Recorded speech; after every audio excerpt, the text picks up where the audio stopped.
The topic here is cutting edge technology, and I'm trying to show you some new stuff that we do. A lot of you may be quite well acquainted with this, but some mightn't as well. So we function out of two hospitals. I'm just checking to see if I got the right ones now. Orchard and Novena. I have the pleasure of having my dad sitting in front. We're a father and son team. So he's sitting in front here and watching me give a speech as well. So one of us is on one side while the other one's on the other side. And I just put this up not only just to show me and dad working together, which I'm very happy to do, but also because this patient here, oh yes, it's not going to show, is the kind of patient who comes through our door often enough. This is some years back, 2010, 35-year-old guy had a heart attack. And many people think, okay, 35-year-old, God, he's really had a heart attack at a very young age. What people don't see are the other ones. Maybe you do see it in your practice. Many of them in their 20s nowadays. I was on call. I do calls for Tan Tock Seng Hospital where we do emergency angioplasty. So patients who come in on the ambulance with a heart attack. And just the other day we had someone who's 25 years old. The youngest heart attack patient I've seen is actually 19. So that's really high. And a lot of that has to do with familial hypercholesterolemia, which is one of the topics I'm going to cover as well today. So this guy says a heart attack saved his life because he lost 17 kilos straight afterwards. He's well now, we're still on follow-up, and he's doing quite well. So, as always, we think, why should we be so concerned about heart disease? We know, because sudden cardiac death, we see so many examples of the same happening over and over again, all over the place, in apparently fit and healthy individuals. This is data from 2004, where it says 1 to 2 Singaporeans die from cardiac arrest every day. Now we might think that's quite a lot. And you would think that with everything that we've done, we've made a big change and things should be better now. The most recent data shows that it's gone up to 3 cases a day. So somehow, this seems to be a disease of affluence. We're getting more and more heart attacks, maybe because our population is getting bigger as well. That could be it too. There are more people here in Singapore, perhaps that's why the numbers are going up. But we've not been able to stop this. And the problem is, most of the time, it happens to people in whom they've not had symptoms before, or they don't recognize the symptoms. And this is something that we need to roll out into the public eye, if you will, let more and more people know. And I think in our own practices, we have to look out for these people. They look well. I've got guys who've got washboard abdominals. You can see all the veins popping out everywhere. Calcium score 1,500, 40-something years of age. Multiple blocks everywhere. And they've got high cholesterol most of the time, but cholesterol's not the only story. And cholesterol's had quite a bit of bashing in the press recently. And I'm going to show you that a lot of that bashing is unwarranted. But it is not just cholesterol, it's stress. I think it's the lifestyle that we lead these days. I don't know if you remember this, the most recent big event, a 29-year-old guy died on Sunday morning. He's been running marathons all along, 20-something years old. Never had a check, he's 20-something years old, he figures he doesn't need to do so. But I think we're lowering that bar as much as we can. And this is what I'm trying to roll out to everybody here as well, and hope we can get more and more people aware of this, and we can show our patients, that there is data out there that we need to check things very early. So we all know how blockages occur. Coronary artery disease, you look at that, that's an LAD artery running down the front. My pointer's not going to work very well with this, so bear with me.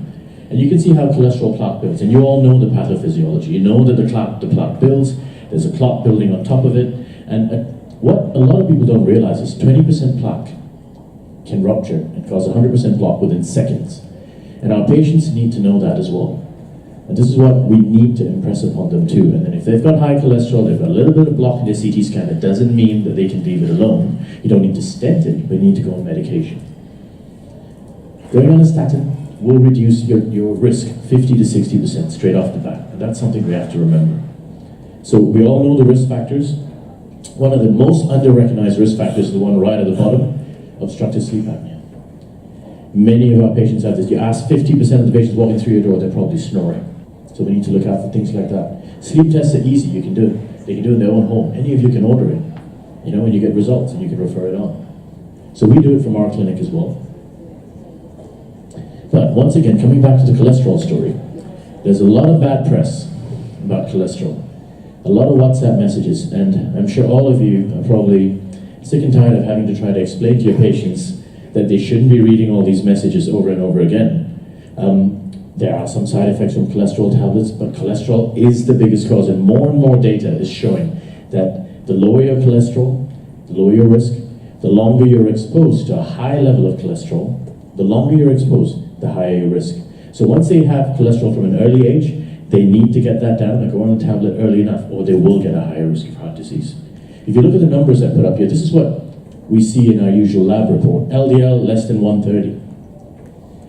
We treat if it's way up in 160. We look at Singapore guidelines. If you do that, all these people will end up with blocks at some point. Animals, children, all have LDLs less than 50. Can anyone hazard a guess as to what an orangutan's LDL is? And they look quite lazy and they lounge about. 25. Rabbits run at 11. 11. There's some data to show that our ancestors all ran below 50 as well. That is our true norm. What we have here is the norm for an unhealthy human population. And that's us. Okay, so just to put things in perspective, remember these numbers, I'm going to come back to them again. And we all know this, we tell our patients, don't eat the unhealthy food, try and eat more healthy food. Everybody says yes, but nobody does it, including ourselves. Yeah? And we're supposed to do all this stuff. Balance things out, check your weight. It's great. Advice is fantastic, just nobody follows it. Healthy plate, yeah, everyone knows this too. I'm just slipping past it. And then of course, if needed, cholesterol tablets. Now I'm going to spend a few minutes of my talk on cholesterol tablets, just to let you know what you can try and tell your patients as well, if they ask you these questions. Stopping cholesterol-lowering drugs. I bet a few of you must have seen this. There's been a few studies now, especially in Australia. They had this big documentary that was sent out in Australian news about cholesterol tablets and cholesterol not being the cause. A whole bunch of people have had heart attacks as a result of it, because they've come off their tablets, especially those who've had stents put in or have had some kind of intervention done. So we have to remember that these people are at particular risk. And this is all the stuff from that article. You can look it up, I would suggest, okay, and you can use it, that's the source, okay, Annals of Internal Medicine. You can show this to your patients if they need to be convinced. And the proof actually is in the populations that have low cholesterol, like this. I don't know how many of you have seen this article. The Amazon Samana people have the healthiest hearts. They don't live like us. Their cholesterol's really, really low. It's less than 100 for most of the population, some are less than 50. Their risk is really low. And what I'm talking about is LDL cholesterol. You do not need LDL cholesterol. And if your LDL cholesterol goes up, it's like a switch that's gone on in your body. You can't turn that switch off. Well, you couldn't turn that switch off until now, because there are ways to turn that switch off temporarily. So we know about this population in the Amazon, and what we have now is a new drug. I would just like to know how many of you, if you don't mind, show of hands, have heard about the PCSK9 inhibitors. Okay, quite a few. How many have had a chance to use it in their practice? Probably none. They haven't rolled it out yet. So I'm going to spend 2 minutes on this, okay? The cost is astronomical, okay? In the US, it's like 20,000 Singapore dollars. Here, we've managed to knock the price down, especially in our clinic. We try with bonuses, we cut the price down, we get it out to them for about 400 bucks a jab every 2 weeks. It's the same price as the restructured hospital, that's what they're selling it at. The Guardian sells it at 700, by the way, per injection. So we've managed to push it down. We started quite a few patients on it. And our patients have had very good results. Now, how do you turn that switch off? It targets something called PCSK9. PCSK9 is something that takes away your LDL receptor and kills it after a certain number of times that it's used. So what you do is you switch it off. It allows your LDL receptor to live forever. Actually, not forever, for a long time anyway. And then it starts taking away and wiping away the LDL, down to LDLs of like less than 10 sometimes, like a rabbit. And in those patients, you start seeing plaque regression. So this is the future. It may be what we may use to reduce blocks. We don't know yet. So this is the switch that we've turned off. Okay? 2 drugs, evolocimab, alloximab, to treat hyperlipidemia. And in certain groups, those with familial hypercholesterolemia, those who cannot tolerate statins, it's in the guidelines now. Not Singapore guidelines, but it's in the guidelines overseas. So we can use it for these populations. Multiple studies being done, so many studies, all these on the left, okay, with lots of patients. If you want to take a picture, this is all the data you can go and look up if you like. And especially for patients like this, the ones with familial hypercholesterolemia. I'm sure we don't see many of these in our practice, but we see the guys with the xanthal asthma. I've had 2 patients who've been put on this. 6 months afterwards, the xanthal asthma have reduced in size. So actually, cholesterol is related to this. Okay? So we've got multiple studies, as I said, getting your LDL down. They've got it down to about even as low as 30. Side effect profile, quick one, just running through, not much in the way of side effects. Okay? But we'll see, it is a new drug. And in the studies, if you look at the second decreased cardiovascular outcomes, 15%, 20% reduction. Massive reductions on top of statin therapy. So we're starting to give this to our patients to get them down to target. There's a new target of less than 50 for those with super high risk for the LDL. You might have heard of that too. And they're safe and relatively well tolerated. Just to give you an overview, because I've got to run through a whole load of stuff. Why is it? Okay. Don't know what's wrong with this side. Okay. This side is good though. Okay, so it's in the ESC, European Society of Cardiology, ACC, all the consensus statements that you can use this. You can look up the guidelines, but I'm just trying to let you know that you can use this drug. And of course, this is a study. I'm just going to show you very quickly, clag off. I'm just going to show you the result. They get the LDL down to about 30 or 20. Super low. Okay, you might think that's going to cause problems. But when we do that, and we get this LDL down to here, we start seeing plaque regression. The next slide is just a summary slide showing atheroma volume in the heart arteries. It drops significantly. And this is at 2 years. We don't know what it's going to be like at 10 years. Okay, so this is the new, so you can turn off that switch. Unfortunately, you can only temporarily turn off that switch. There are new drugs being developed that might be able to be given every 6 months. It'll take 2 to 3 years before that comes out. But for now, we have this. Okay, so I'm just going to flip past this again and show you that all the studies over the years, if you look at that yellow line as it comes down, keep showing that the lower you go, the lower your incidence of issues, cardiovascular. Okay, so the proof's in the pudding. And the most important thing, many people ask about memory issues. You get memory issues with statins, so we've been told. This one gets the LDL, this study got the LDL down to about 20, somewhere down to almost 0.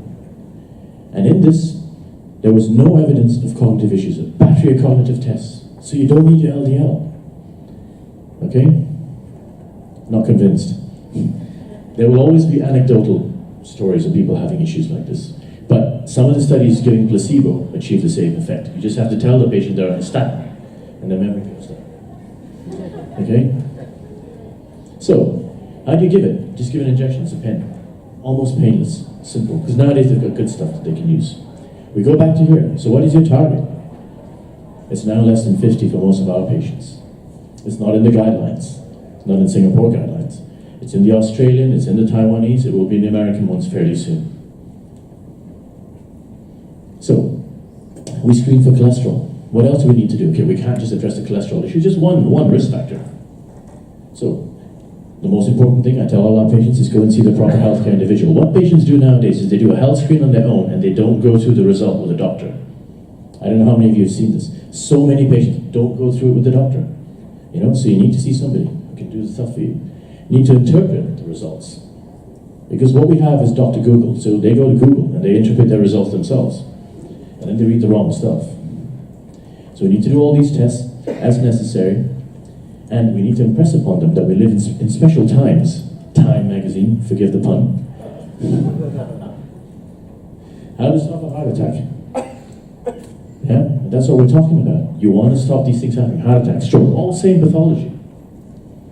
Okay, this guy is 50-something years old. That's his CT scan. He did it for fun because it was given for free, and he had a 90% block in his LAD. I don't know if you can see it on the picture. Okay? And it shows for athletes, screening. You just look at that graph. Once they screen these guys in Italy, there's data for athletes. Screening them reduces the risk of getting a cardiovascular event. That's a slide there. From left to right, it just drops over the years. So, basic screening, treadmill. Fantastic test, great. Accuracy is only 70%. That's the problem. And most of the time, people don't push them beyond 85%. They stop at 85% because it's run of the mill, 85%, and you get 10 treadmills through. You're supposed to push them a little bit harder. But it's a good first-line test. We do other things to improve the accuracy, at least in a cardiology clinic. This is more difficult for you all to do. We send them for an echo, we look at the heart pump function. We look at the carotid ultrasound down there. If you've got plaque here, you've got plaque here. Atherosclerosis occurs everywhere. You get more than 20-30% plaque in your neck arteries, the likelihood is you're going to have the same in your heart arteries. 2 millimeters in the neck is nothing in a 1.5 cm artery. 2 millimeters in your heart artery, in a 3 millimeter artery, or a 2 millimeter artery is a bigger problem. So, this is a basic test. We do this for most of our patients. The problem is, if you do an IMT, intermedial thickness test, all they do is test the thickness of the wall, and they don't look at the plaque. I've seen so many patients, it's 50-60% blocks, they just check the IMT, no one checks the other thing. So you need to be a bit more careful and do a carotid ultrasound if necessary. We do it in our clinic. I'm not saying you have to send them to me to do, but I'm just saying you need to get an ultrasound scan done sometimes, if they're higher risk and not just an IMT. We look at the heart muscle with the echo. We can see so many things. We look at heart pump function. Left side pumping better as opposed to one on the right. Okay? So this is what an echo can show you, the 4 chambers. And these are the things that we need to do. We can look for leakage of valves. This is a carotid ultrasound with a plaque on the right. Can you see that? I think everybody can see it. And then if we need to, CT scans. Our CT scanners, 640 slice, very accurate, low radiation. If you look at the right-hand side of it, that's the low-dose CTA. The radiation is so small, patients don't really need to worry about it. This is someone with a little bit of plaque and something called a myocardial bridge. There's so many things like this that we can pick up, where the heart artery runs under the muscle, gets squeezed. You couldn't see it in the old days, not with the old CT scanners. Yeah? The heart artery goes right under the muscle on top there. You can see the difference between an abnormal and a normal. You see the contrast going through, quite easy. Easy to recognize. Yeah? And we get lovely 3-dimensional pictures like this. Left side, normal. Right side, you can see the lumen is narrowed, and that's a block. Clear enough? Does anyone need me to point it out? It's quite clear, yes? Okay, so, what other things can you do? Mount E Orchard is the only hospital with a myocardial PET scanner, because they lose money on it. All the other private X-ray departments tried to have a myocardial PET fusion scan. It is almost 90% accurate. So is a high-resolution CT scanner, almost 90% accurate. Okay, and you get beautiful pictures. It's like the old MIBI scan, except the nuclear scan, the MIBI scan, has got much higher radiation. With a PET scan like this, it costs about $2,000+, so not everybody wants to do it. Okay, you get beautiful pictures like this where it lights up inside the heart. This is a PET perfusion scan. You can see pictures like this, where the top and the bottom, you look for areas where there's a defect. Okay, it's difficult for me to explain all this in the time that we have, but if a patient's got a dubious CT scan, you're not really sure, you send them for this, you're almost 90% accurate. That's not too bad, as opposed to a nuclear scan, the older nuclear scan, which is a MIBI scan, which has about 3 to 4 times the radiation dose. And 80% accuracy. Everyone heard of myocardial PET perfusion scans? Yeah, it's a rubidium PET scan if you want to order it. And once again, if you look to the right, the dose of this calcium score is very low. The rubidium PET scan actually is half that, or third of that of the nuclear MIBI scan. This is a useful diagram, a useful slide for you. And then we have so many other tests that we can do. You know, people have arrhythmias. You don't have to stick the old Batman utility belt type Holter on. Some of them look like this. We use this in our practice. Not everybody has access to it, and if you need to have it done, you might need to buy the machine, but you know, you can send it to someone like us. We have even cooler ones like this that can monitor your heart rate for 1 week. Has anyone seen one of these before? No? Okay, so good. I'm telling you something new, okay? So I haven't lied about new technology. So this is cool. This guy can play volleyball while doing it. Everyone knows about this one, yeah? Health stats. Blood pressure monitor, over 24 hours. We actually wrote the paper on this, and I think we've done them a good deal. Health Stats has done well. I wrote the paper, I was the first author on this in 2003. They've done well since then. I used to be at National Heart Center at the time. This is quite accurate, 24-hour BP. Okay, so we can use stuff like this. And if we need to do invasive tests, of course, you all know about the angiogram. This is from a live course, Singapore Live Asia PCR with my guru, okay, where we hold a course to teach people how to do this kind of stuff. An angiogram, it's very simple. Everyone thinks, oh, angiogram from the leg, gotta keep the leg straight. We do 99% of ours from the arm now, unless the patient has an issue with an arm artery. Small sized ladies with small radial arteries, a bit tough. But we can sometimes use the ulnar too. We inject dye, look at blockages, in and out, 15 minutes, no problem. That's on with a block. Normal coronary artery, dye injected, right coronary, you can see that. And an abnormal one with a block. Pretty quick, and we can fix it on the spot too. Right in the arm, even with left main arteries, we fix them nowadays too. So we know there's always bypass surgery, but I don't think I've sent anyone for a bypass surgery, more than one person in the last 2 years, because we have the technology now.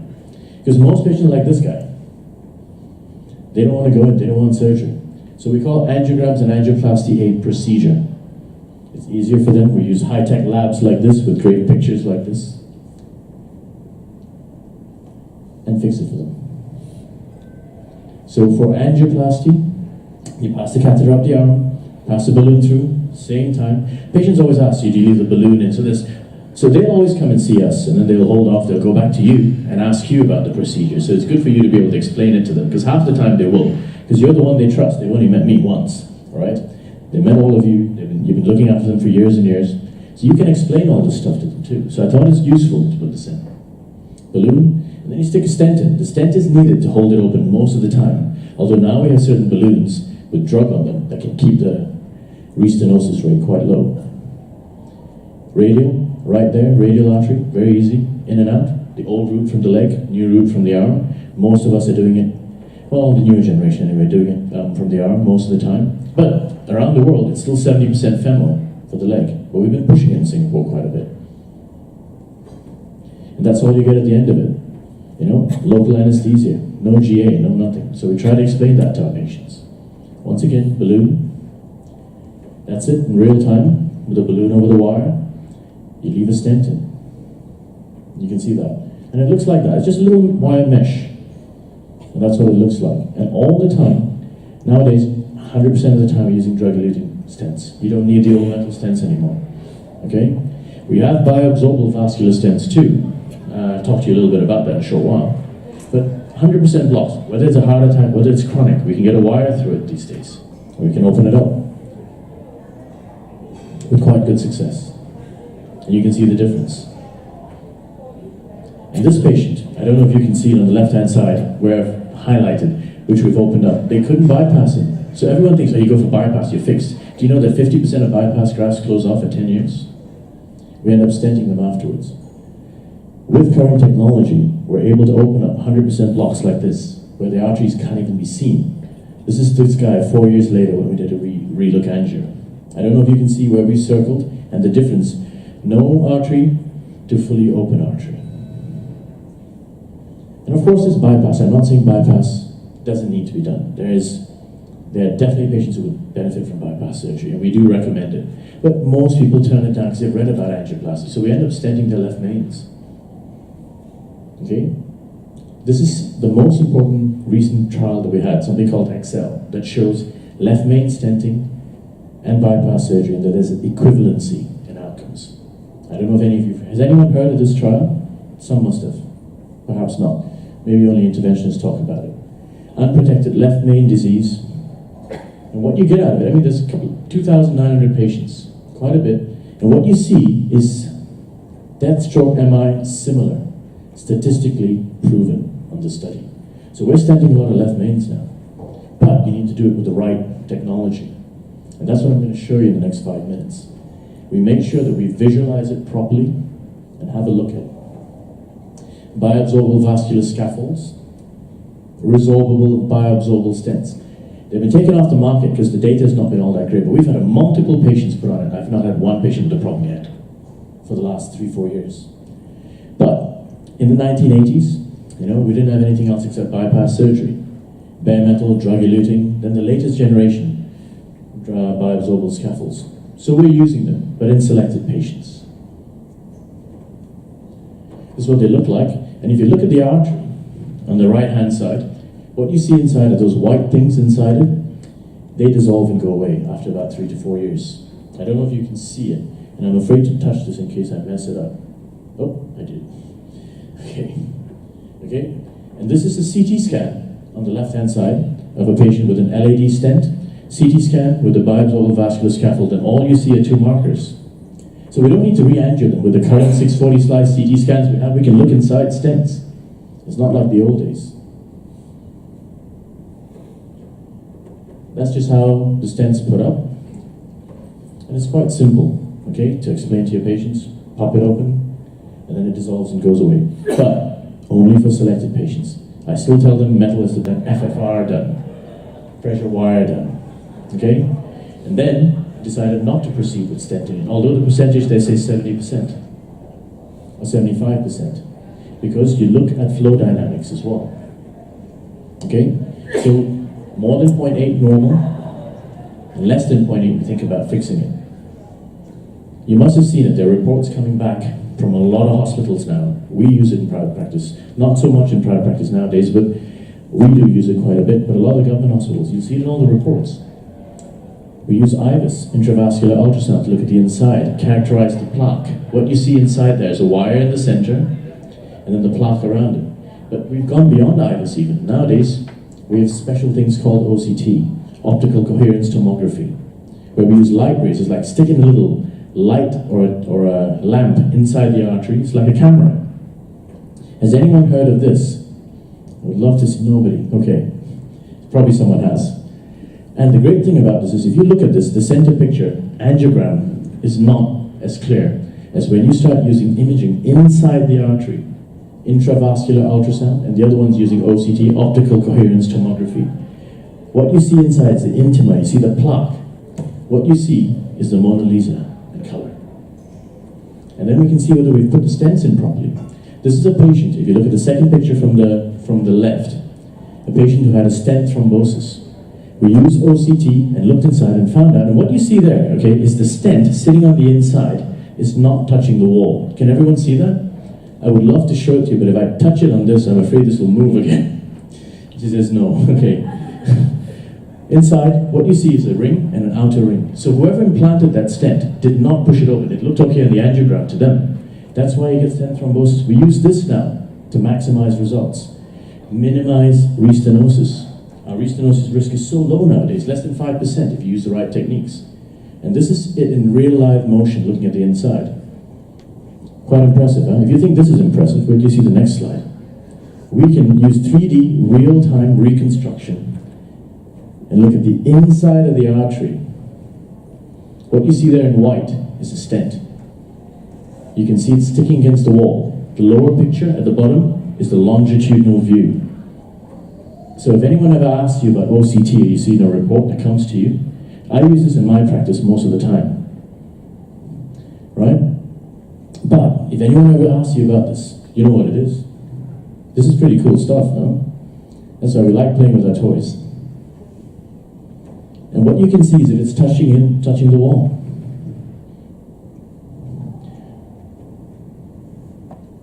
So this is a course that we held last year, Mount E, to teach our colleagues how to use this technology, because not everybody likes using this and not everybody's convinced.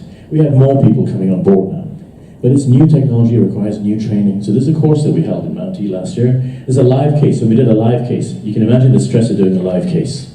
Okay, because all these guys are 10, 20 years older than you might say, I wonder if this fellow's going to be able to do it. But we managed to open up and we showed the technology. But that's not the end of it. We don't just stent arteries. We can stent valves. You all know that, right? You've heard of TAVI, transcatheter aortic valve. If someone's got aortic stenosis, we can stick a stent inside the valve, open it up, and make it as good as new. You will have patients who've had this very expensive procedure that costs about 80K. But we do this for our patients who fly in. I would like, has anyone heard about TAVI, transcatheter aortic valve implantation? Okay, I see a few nods of heads. And then you have a new valve on the inside within a stent. We can't do this for all valve problems. Aortic, for sure, okay? And then we can do some stuff with the mitral valve. This is how we do it, right up the leg. This one you can't do from the arm, it's too big. Yeah, stick it straight up. Catheter like that, stick it across, stent the valve. Yeah, less patients needing this. But this is mainly for high risk patients. Pretty cool. And then take it out. And all you have at the end of it is this little dot. Yeah, you close it up, no big scars, not too bad.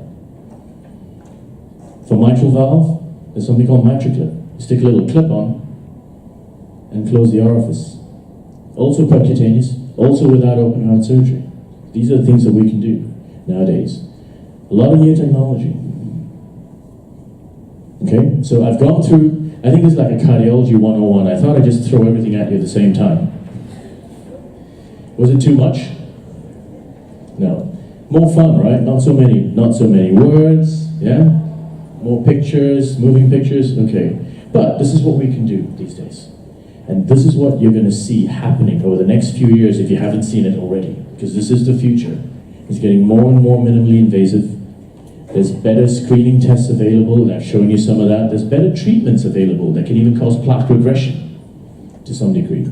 You can't cure heart disease, we're not there yet.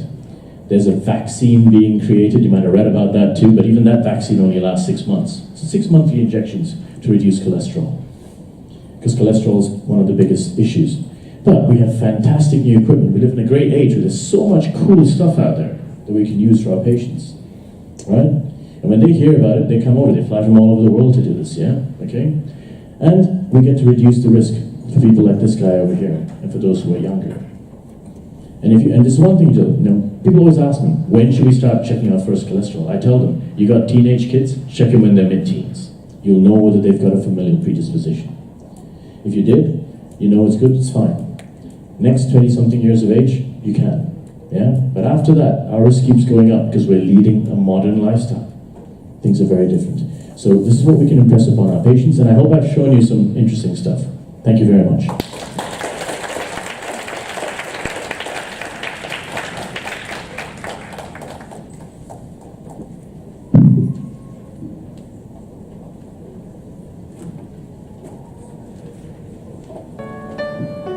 Thank you, Dr. Nair.